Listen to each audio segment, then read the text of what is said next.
Matrix chapter के बाद जो अगला चैप्टर आता है हमारा वो है सारणिक। सारणिक मैट्रिक्स का ही आगे का रूप है। मैट्रिक्स को जो हम हल करते हैं तो वो हम सारणिक की सहायता से ही करते हैं। या हम ये कह सकते हैं कि सारणिक जो है वह मैट्रिक्स का ही हल होता है। उसको एक विशेष उसका एक सॉल्यूशन होता है और जो उसका हल होता है, जो उसका सॉल्यूशन होता है, उसका अपना ही अलग एक महत्व होता है। इसका उपयोग अपन किसी भी दो गणितीय तंत्रों में किसी की वैल्यू फाइंड करने में या फिर उसके महत्व को बताने में अपन इसका उपयोग कर सकते हैं। जैसे कि आप युगपत समीकरण देखोगे तो उसमें भी हम इसका यूज करते हैं। जैसे कि आपने युगपत समीकरण पढ़ा होगा 10th क्लास में, तो उसमें दो इक्वेशन दी होगी और उस दो इक्वेशन में आपको अनेक हल वाला, कोई हल नहीं, अद्वितीय हल, नो सॉल्यूशन, यूनिक सॉल्यूशन, ये निकालना था। तो ये भी हम इस सारणिक की सहायता से ही निकालते हैं। हम कहीं ना कहीं इसका उपयोग करते हैं। आज हम इसके बारे में पढ़ेंगे भी सही कि ये होता क्या है। तो सारणिक में हम देखते हैं कि सारणिक का सबसे पहले इसका स्वरूप कैसा होता है, ये दिखता कैसा है। तो इसका ये होता है दो स्ट्रेट लाइन, दो सीधी लाइनों से अपन इसको डिनोट करते हैं। इसको अपन ब्रैकेट नहीं लगाना है। अगर जैसे ब्रैकेट लगाया तो ये हो जाएगा मैट्रिक्स। तो ये है हमारा सारणिक का रूप। और एक और बात, जो सारणिक होता है वो हमेशा होता है स्क्वायर, मतलब वर्गाकार होता है। मतलब इसमें अवयव जो रहते हैं वो जो पंक्ति कॉलम रहता है तो उसमें पंक्तियों की संख्या हमेशा कॉलम की संख्या के बराबर होती है। तो आप देखिए यहां पर सब इसमें ए मान लिया जाए, इसमें कुछ अवयव है, उसको अपन हल कैसे करते हैं। तो उससे पहले अपन पढ़ते हैं इसका ऑर्डर ऑफ मैट्रिक्स। तो ये ऑर्डर ऑफ मैट्रिक्स होते हैं दो कई टाइप के होते हैं, 1 2 3 आगे भी। तो जो 1 टाइप्स का जो ऑर्डर 1 वाला जो मैट्रिक्स होता है इसका मतलब होता है 1 into 1। मतलब इसमें पंक्तियों की संख्या जो रहेगी 1 रहेगी और कॉलम की संख्या भी 1 रहेगी। मतलब पंक्ति और स्तंभ, मतलब रो एंड कॉलम, ये होगी 1 1 होगी। अगर 2 बाय ऑर्डर 2 की बात करते हैं तो ऑर्डर 2 में पंक्तियों की संख्या जो रहेगी वो 2 होगी, स्तंभ की संख्या भी 2 होगी, रो एंड कॉलम दोनों ही 2 होंगे। अगर 3 by 3 की बात करेंगे तो इसमें 3 by 3 का ही क्या होगा, डिटरमिनेंट होगा। अगर आपके सामने डिटरमिनेंट साइन हो और उसमें रो एंड कॉलम के जो संख्या होती है वो अलग अलग हो तो वह सारणिक नहीं हो सकता है। वो या तो मैट्रिक्स होगा, वो सारणिक नहीं होगा। तो इस बात का विशेष ध्यान रखें। अब अपन देखते हैं कि हम इसको सोल्व कैसे करते हैं। जैसे कि हम पहले बात करते हैं ऑर्डर फर्स्ट वाले डिटरमिनेंट को सोल्व करने की। हमारे सामने डिटरमिनेंट आया 5 आया, आपको इसकी वैल्यू फाइंड करना है। तो इसकी वैल्यू होगी 5 भी होगी। अगर आपको डिटरमिनेंट -5 आया तो इसकी वैल्यू -5 भी होगी। अब ये यहां पे एक डाउट आपके दिमाग में होगा कि सर ये तो मापांक का साइन है, मॉडुलस का साइन है, तो इसमें तो -5 का +5 होता है। पर अगर ऐसा क्वेश्चन अगर आपको एग्जाम में दिया तो उसके पीछे आपको एक लाइन देंगे जहां पे इस सिंबल को बोलेंगे डिटरमिनेंट ऑफ -5। डिटरमिनेंट ऑफ -5 इसकी वैल्यू होती है -5। अगर ये सिंबल दिया है और मॉडुलस लिखा होता है तब होता है +5। तो ये हुआ हमारा 1 by 1 वाले मैट्रिक्स को सोल्व करने का तरीका। अब हम 2 ऑर्डर वाले मैट्रिक्स को सोल्व करते हैं। तो उसका तरीका क्या है, देखिए आप, हमारे पास एक मैट्रिक्स है जिसमें 2 पंक्ति 2 कॉलम है। देखिए आप A11 A12 A21 या दूसरी पंक्ति पहला कॉलम, A22। देखो आप ये ऐसे क्यों लिखा मैंने, A11 मतलब पोजीशन क्या है इसकी, पहली पंक्ति पहला कॉलम, इसकी पोजीशन पहली पंक्ति में है और पहले कॉलम में है। A12 मतलब पहली पंक्ति में है दूसरे कॉलम में है। A21 मतलब पहली पंक्ति दूसरी पंक्ति पहले कॉलम में है। A22 दूसरी पंक्ति और दूसरे ही कॉलम में है। इसको सोल्व कैसे करते हैं, बड़ा इजी है। आप देखो यार, हम इसके रो के रिस्पेक्ट में हम इसका एक्सपांड करते हैं, इसका प्रसार करते हैं। तो प्रसार करेंगे तो क्या होगा, -1 लिखेंगे अपन। प्रसार करने का तरीका होता है -1 लिखेंगे।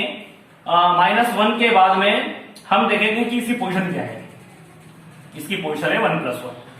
इसके बाद हम मल्टीप्लाई करूंगा, इसका मल्टीप्लाई इसमें a11 का मल्टीप्लाई a22 में करेंगे, बीच में सिंबल आएगा प्लस का। अब इसके बाद में ये जो अवयव है इसकी देखो आप पोजीशन क्या है। इसकी स्थिति है कि ये जो है पहली पंक्ति में है और दूसरे कॉलम में है, तो ये हो जाएगा a12। अब उसके बाद में वही इसका मल्टीप्लाई इसमें कर दीजिए, -1 की पावर 1 + 1 करेंगे तो ये हो जाएगा हमारा 2, तो पॉजिटिव होगा तो ये हो जाएगा a11 a22। यहां पे देखो -1 की पावर 1 + 2 मतलब 3 मतलब नेगेटिव, तो ये आएगा -a21 a22। सॉरी गलत है, a12 आएगा a12, ठीक है। तो हम इस टाइप से इसका मल्टीप्लाई करते हैं। क्वेश्चन आया हमारे पास में,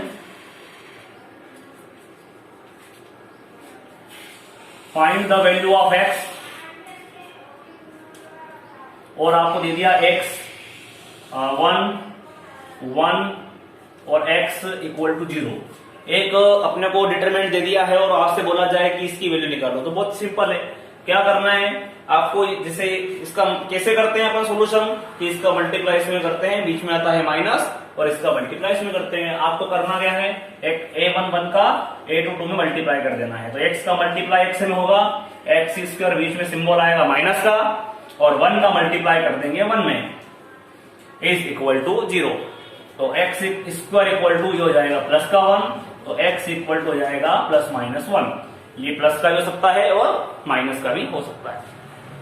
जैसे कि आपको बोला जाए कि फाइंड द वैल्यू ऑफ 1 से 1 -2 1 या 5, आपसे वैल्यू निकाली जाएगी, find the value of determinant. तो आप कैसे निकालोगे, बहुत सिंपल है। 1 का मल्टीप्लाई 5 में कर दीजिए, बीच में सिंबल आएगा माइनस का, और -2 का मल्टीप्लाई 7 में कर दीजिए। तो 1 का मल्टीप्लाई 5 में करेंगे तो ये हो जाएगा हमारा 5, और ये हो जाएगा माइनस माइनस, ये हो जाएगा प्लस, और 7 गुना हो जाएगा 14, 14 और 5 के हो जाएगा ये 19 हो जाएगा। तो हम इस टाइप से 1 by 1 का ऐसे सोल्व करते हैं। 2 by 2 अगर मैट्रिक्स अगर हमको डिटरमिनेंट आता है उसका अगर सोल्यूशन निकालना है तो हम ऐसे निकालते हैं। कुछ सम आपको ऐसे आएंगे, एक्स वाले सवाल आएंगे तो आप एक्स वाले सम को ऐसे सोल्व करना। उनको आपको इक्वेशन देंगे, उस इक्वेशन में से आपको एक्स की वैल्यू निकालना होगी। अब हम देखते हैं नेक्स्ट 3 by 3 मतलब ऑर्डर 3 वाले जो डिटरमिनेंट है उनको कैसे सोल्व करते हैं। हमें 3 by 3 वाले मैट्रिक्स को सोल्व करना है, तो हम कैसे करेंगे, तरीका वही है कि हम इस रो के रिस्पेक्ट में, इस रो के सापेक्ष हम इसको हल कर रहे हैं। तो अब क्या करेंगे, -1 की पावर, कौन सी पंक्ति कौन सा कॉलम है, तो पहली पंक्ति पहला कॉलम है। अब इसके बाद आपको लिखना है, ये अवयव लिखना है a11। उसके बाद में आपको इस अवयव का उपसारणिक क्या है वो निकालना है। तो उपसारणिक क्या होगा, इस रो को हटा दीजिए, इस कॉलम को हटा दीजिए, तो क्या आएगा, ये आएगा a22 a23 a32 a33, बीच में साइन आता है प्लस का। उसके बाद देखिए आप -1 की पावर, आप इसकी पोजीशन देखिए, इसकी पोजीशन क्या है, इसकी पोजीशन है 1 + 2। उसके बाद में ये अवयव लिख लीजिए a12। अब a12 के बाद में इसका उपसारणिक, इस पंक्ति को हटा दीजिए, इस कॉलम को हटा दीजिए, क्या आएगा, यह आ जाएगा a21 a31 एंड a23 और a33, और प्लस -1 की पावर, -1 की पावर क्या करेंगे, इसकी पोजीशन क्या है 1 + 3, और ये एलिमेंट भी लिखेंगे अपन। अब इसका उपसारणिक क्या है, इस पंक्ति को हटा दीजिए, इस कॉलम को हटा दीजिए, तो ये आएगा हमारा a21 a31 and a22 a32। अब इसको सोल्व करते हैं, तो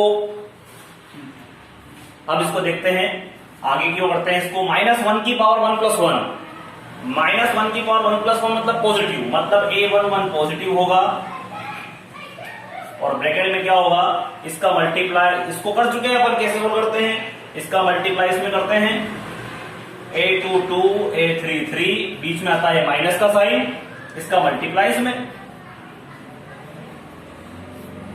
ऐसे ही -1 की पावर 1 + 2 मतलब नेगेटिव वैल्यू, नेगेटिव मतलब माइनस में आएगा यहां पर, और A12 इसका मल्टीप्लाई कीजिए, इसमें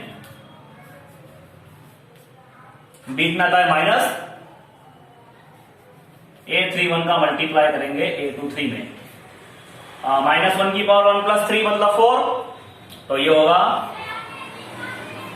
माइनस, ये हो जाएगा प्लस हो जाएगा, A13 इसका मल्टीप्लाई कर दीजिए, A21 A32 minus A31 A22।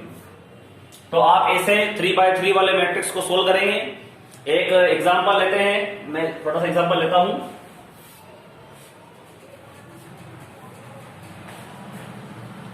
कोई क्वेश्चन है आपके सामने 1 2 3 1 7 9 2 1 1, find the value of determinants. तो क्या करेंगे अपन, बहुत इजी है, आपको 1 लिखना है, 1 के बाद में इस पंक्ति को उठाना है, कॉलम को उठाना है, और 7 1 9 1 बीच में सिंबल लगाना है माइनस का। अब यहां पे आएगा, ये माइनस का क्यों आया, इसकी पोजीशन है 8 1 2, मतलब पहली पंक्ति दूसरा कॉलम, मतलब नेगेटिव वैल्यू, -1 की पावर 3 करते हैं तो नेगेटिव आता है, इसलिए बता चुका हूं मैं आपको फॉर्मूले में। ये आ जाएगा हमारा 2, और इसको रो और कॉलम हटा देंगे, बचेगा हमारा 1 2 एंड 9 1। फिर आएगा हमारा +3, प्लस कैसे आया है ये पता है आपको, A13 मतलब 4, मतलब पॉजिटिव वैल्यू। तो यहां पे देखिए आप, इसको पंक्ति ये कॉलम हटेगा, क्या बचेगा हमारा, ये बचेगा 1, ये बचेगा 2, यहां पे आएगा 7, यहां आएगा 1। तो देखिए आप 1 7 × 7, 9 का मल्टीप्लाई 1 में करेंगे 9 हो जाएगा, 1 का गुणा 1 में करो, 9 दूना 18, 1 का गुणा 1 में करेंगे 7 गुना हो जाएगा 14, 9 का 7 उठाएंगे 2 आएगा, माइनस का 2 गुणा 1 में करेंगे माइनस का 2, 18 में से जाएगा 17 माइनस का, 17 दूनी 34 हो जाएगा प्लस का, 14 में से गया तो -13, 13 का मल्टीप्लाई 3 में करेंगे तो 13 3 40, मतलब का माइनस, मतलब -39। अब आप देखिए 39 और 2 प्लस करेंगे 41 प्लस 34, और 41 में से 34 को माइनस करेंगे तो हमारा आंसर आएगा -7।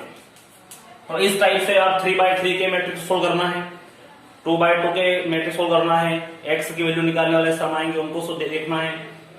इस आज के लिए इतना ही।